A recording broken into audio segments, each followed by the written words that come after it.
Assalamualaikum warahmatullahi wabarakatuh. Alhamdulillahirabbil alamin. Wa bihi nasta'in wa ala umurid dunya waddin. Wassalatu wassalamu ala asrafil anbiya'i wal mursalin sayyidina wa maulana Muhammadin wa ala alihi wa sahbihi ajma'in. Rabbi shrah li sadri wa yassir li amri wahlul 'uqdatam min lisani yafqahu qawli, amma ba'd.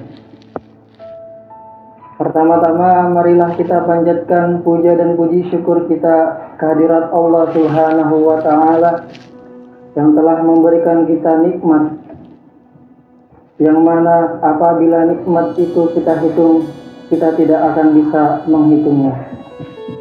Contohnya, alhamdulillah kita masih dipertemukan dengan bulan yang suci, bulan yang mulia, yaitu bulan suci Ramadan, dan masih bisa menjalankan ibadah puasa pada tahun ini dengan keadaan sehat walafiat.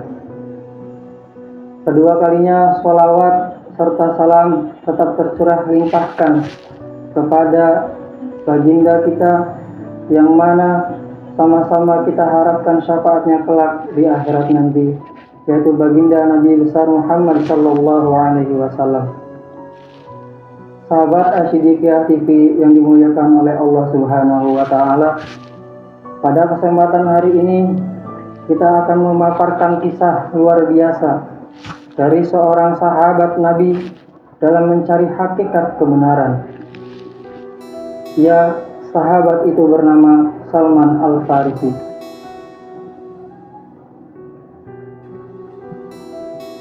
Dari Abdullah bin Abbas radhiyallahu anhuma,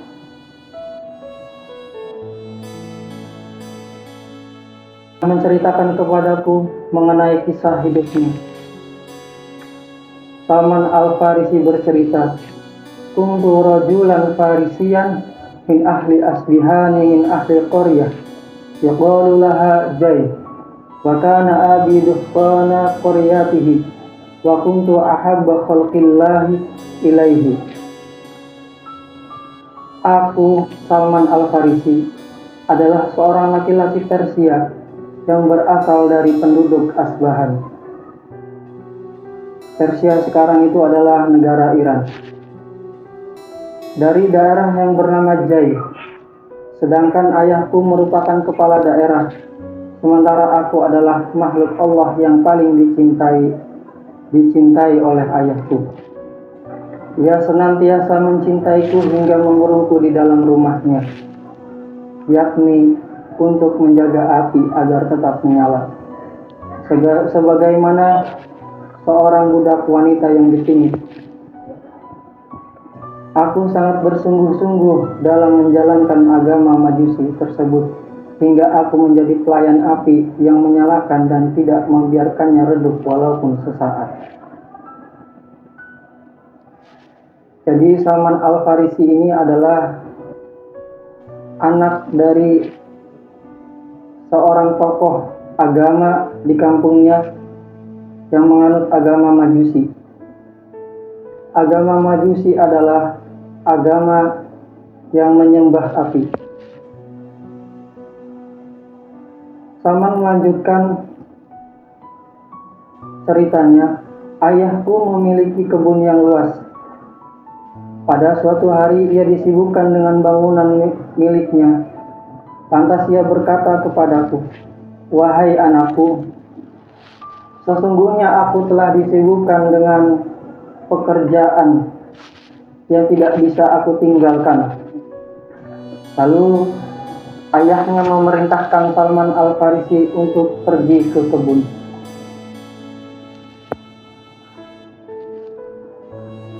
Karena Salman Al-Farisi adalah anak yang patuh kepada orang tuanya, Salman Al-Farisi langsung bergegas pergi meninggalkan rumahnya. Dalam perjalanannya, ia melewati sebuah gereja yang merupakan gerejanya kaum Nasrani. Kemudian aku mendengar suara-suara mereka di dalam gereja. yang sedang melakukan sembahyang. Pada saat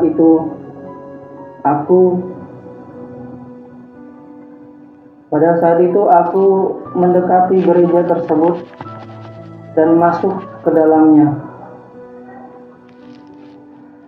Ketika aku melihat mereka, maka aku merasa kagum dengan sembahyang mereka dan menyukai dengan apa yang mereka kerjakan.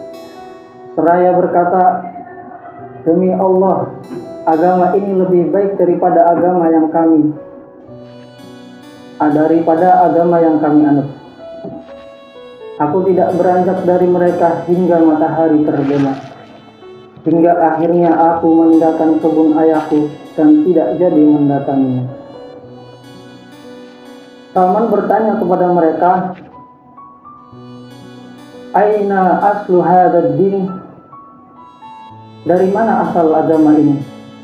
Mereka menjawab, "Qalu bisyam," dari negeri Syam. Salman pun melanjutkan kisahnya. Kemudian aku kembali kepada ayahku, dan ternyata ia telah mengutus seseorang untuk mencariku, sehingga aku telah menyibukkannya dengan seluruh pekerjaannya. Tatkala aku tiba, ia bertanya, "Wahai anakku, engkau dari mana saja? Bukankah aku memerintahkanmu dengan berbagai perkara?" Salman pun menjawab, "Wahai ayah, tadi aku melewati sejumlah manusia yang sedang sembahyang di dalam gereja, milik mereka yang telah membuatku kagum dengan apa yang aku lihat di dalam agama mereka. Aku tetap bersama mereka hingga terbenamnya matahari." Lantas ayahnya pun berkata, "Wahai anakku, tidaklah terdapat di dalam agama tersebut sebuah kebaikan, sedangkan agamamu dan agama leluhurmu lebih baik darinya." Lalu Salman berkata, "Sekali-kali tidak. Demi Allah, sesungguhnya ia lebih baik daripada agama kita." Ayahnya pun mengkhawatirkan dirinya dengan membelenggu kakinya, kemudian mengurungnya di rumahnya. Lalu aku mengirimkan utusan kepada orang-orang Nasrani tersebut dengan mengatakan, "Jika telah datang kepada kalian sebuah kafilah pedagang Nasrani dari negeri Syam, maka beritahukanlah aku mengenainya." Tatkala telah datang kepada mereka sebuah kafilah pedagang Nasrani dari negeri Syam, lantas mereka pun memberitahukan kepadaku mengenainya. Aku berkata melalui utusan kepada mereka, "Jika mereka para pedagang telah selesai dari berbagai urusan mereka dan hendak kembali menuju mereka, maka izinkanlah aku untuk bertemu dengan mereka." Tatkala mereka para pedagang hendak kembali menuju negara mereka, orang-orang Nasrani memberitahukan kepadaku mengenainya. Lantas aku pun melepaskan belenggu besi di kakiku, kemudian aku pergi bersama mereka hingga aku sampai di negeri Syam. Tatkala aku tiba di Syam, aku bertanya, "Siapakah penganut agama Nasrani ini yang paling utama?" Mereka menjawab, "Uskup yang berada di gereja." Lantas aku mendatanginya seraya berkata, "Sesungguhnya aku menyukai agama ini dan ingin tinggal bersamamu untuk melayanimu di dalam gerejamu, belajar darimu serta sembahyang bersamamu." Lalu ia berkata, "Kalau begitu, masuklah." Maka aku masuk bersamanya. Ternyata ia adalah seorang laki-laki yang jahat, seorang uskup yang jahat. Ia memerintahkan mereka untuk bersedekah dan memotivasi mereka. Namun jika mereka mengumpulkan berbagai barang dan harta sedekah kepadanya, dia itu mengumpulkannya, tidak membagikan kepada orang yang berhak menerimanya.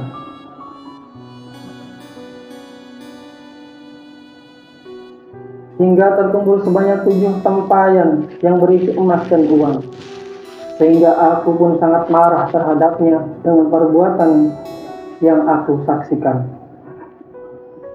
Kemudian uskup tersebut mati.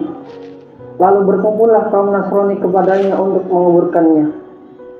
Salman berkata kepada mereka, sesungguhnya orang ini adalah laki-laki yang jahat, pendeta yang jahat, uskup yang jahat, yang memerintahkan kalian untuk bersedekah serta memotivasi kalian.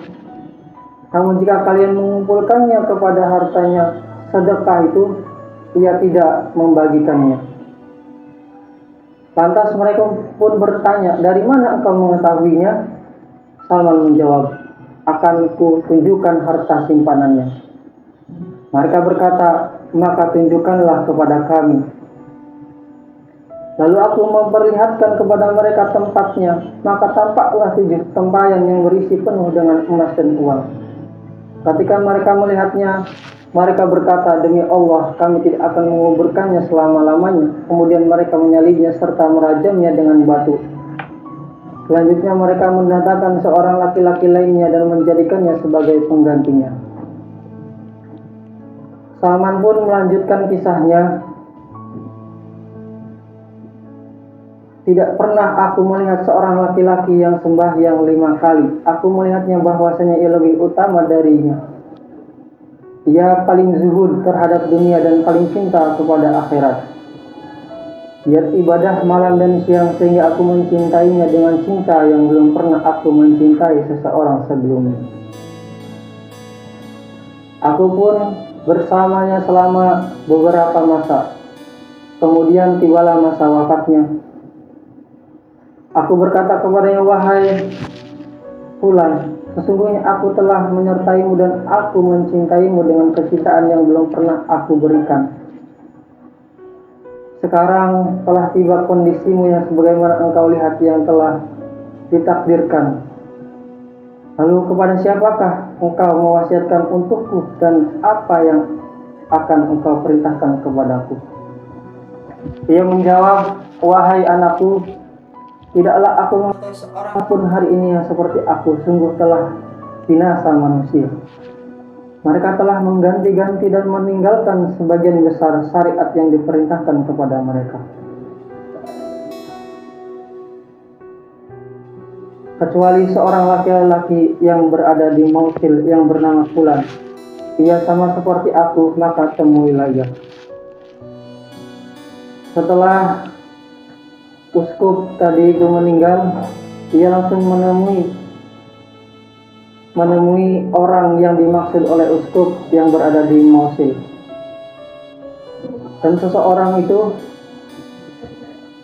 tiba juga waktunya wafat, meninggal. Dan dia bertanya kepada uskup,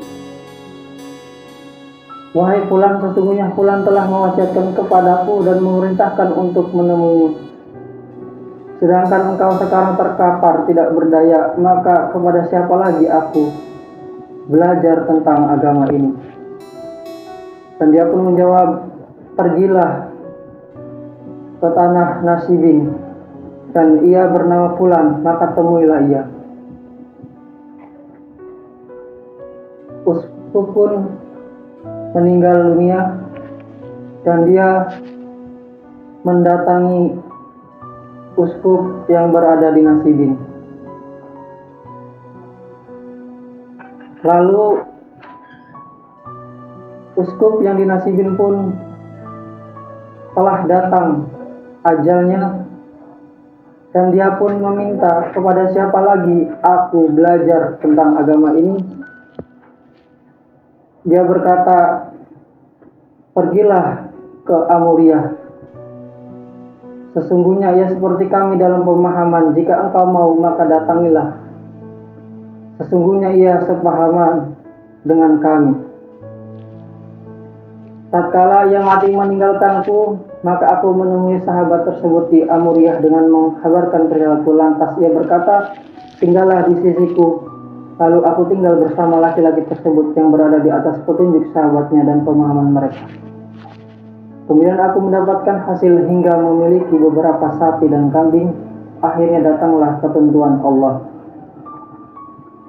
Tatkala menjelang wafatnya, aku berkata kepadanya, "Wahai fulan, sesungguhnya aku bersama fulan." Lantas fulan tersebut mewasiatkan kepadaku, "Fulan."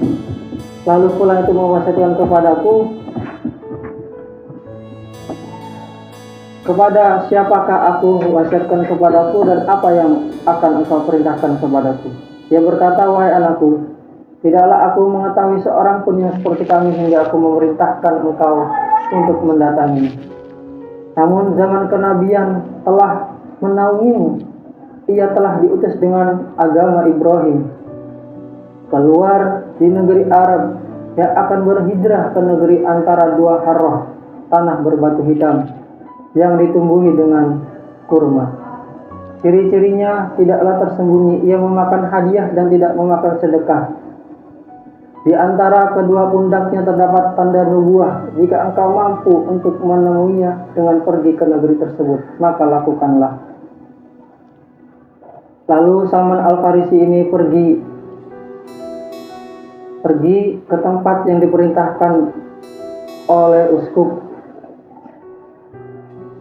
atas kehendak Allah. Lalu melintaslah di hadapanku sekelompok pedagang Bani Kilab.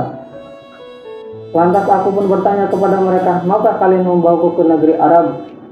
Dan aku akan memberikan sapi-sapi dan kambingku kepada mereka." Mereka menjawab, "Baiklah." Kemudian Salman Al-Farisi ini memberikan sapi dan kambingnya kepada mereka. Selanjutnya mereka membawa Salman Al-Farisi pergi hingga mereka meninggalkanku di lembah Qura dengan menzalimiku. Lalu mereka menjualku kepada seorang laki-laki Yahudi sebagai sahaya. Lantas aku pun tinggal bersamanya dan aku melihat pohon kurma di sana. Aku berharap inilah negeri yang telah diceritakan ciri-cirinya kepadaku oleh sahabatku.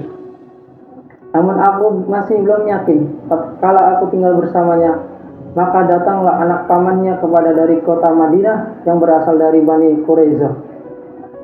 Ia membeliku darinya dan membawaku ke kota Madinah. Negeri yang aku saksikan tersebut telah aku kenali dengan ciri-ciri yang diceritakan oleh uskup. Kemudian akhirnya aku tinggal di Madinah.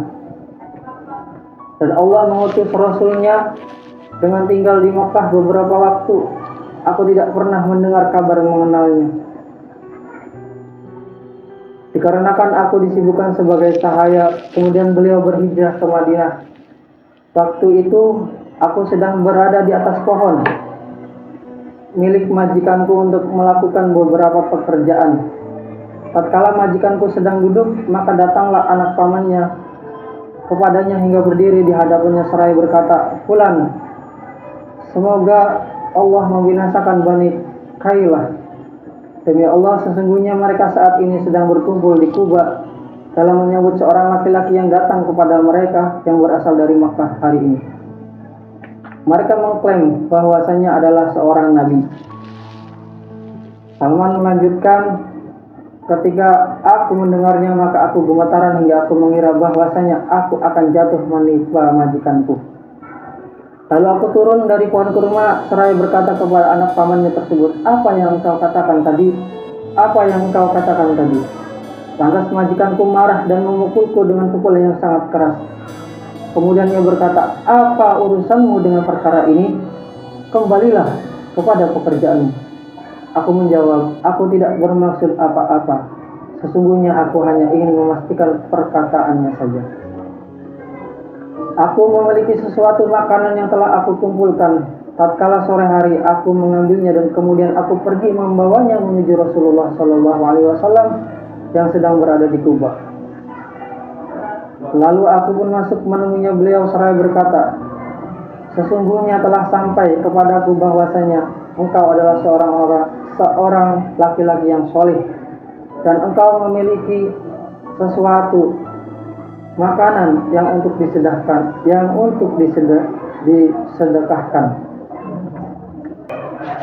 Sahabat As-Siddiqah TV yang dimuliakan oleh Allah Subhanahu wa taala, Salman Al-Farisi pun mendapatkan ciri-ciri yang diperintahkan oleh uskupnya, yaitu 3 ciri.